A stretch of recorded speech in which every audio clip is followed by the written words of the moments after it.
Well, that's sort of the problem. We don't know much about where he stands. We know he's a liberal.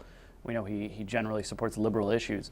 But beyond sort of being charismatic and likable and having nice hair, we don't know a lot about where he would take the country, what he would do to the Liberal Party, and those are the questions he's going to have to answer fairly quickly over the next few months.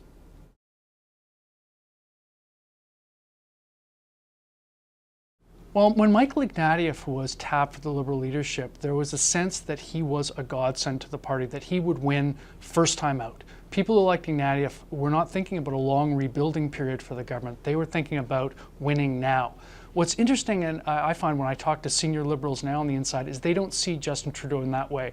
They see Justin Trudeau as a young guy who will take 2 or 3 elections to maybe bring them back to a position where they're in power, or even seriously vying for power. So if there's a sort of an element that is interesting and new here, it's that you've got, on the one hand, a candidate that a lot of Liberals are very excited about, but on the other hand, a certain realism about what they expect him to do. And I would say this is very good for Justin Trudeau. The idea that he comes in generating some real, some buzz, but not the kind of buzz that says you have to take us to the promised land in 2015. I think people see him as a young guy who'll get it. If he becomes leader, will have a few chances to bring his promise to fruition. That's a big advantage.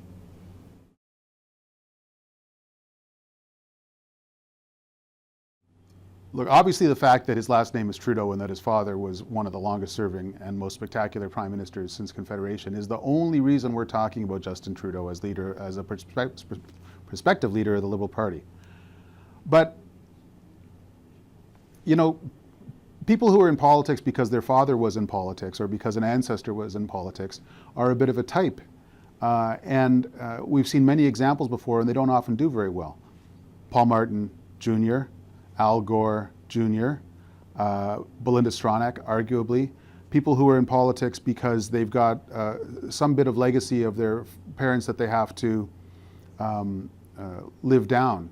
And almost the only successful example that we've seen is George W. Bush, who was a 2-term president, unlike his father, and who was able to get a lot done, for better and for worse, while he was president.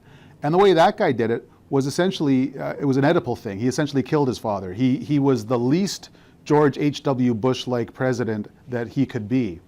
And that might be a hint or a tip for Justin Trudeau, is to the extent that he tries to make Trudeau mania live again, he's almost certainly going to be in trouble.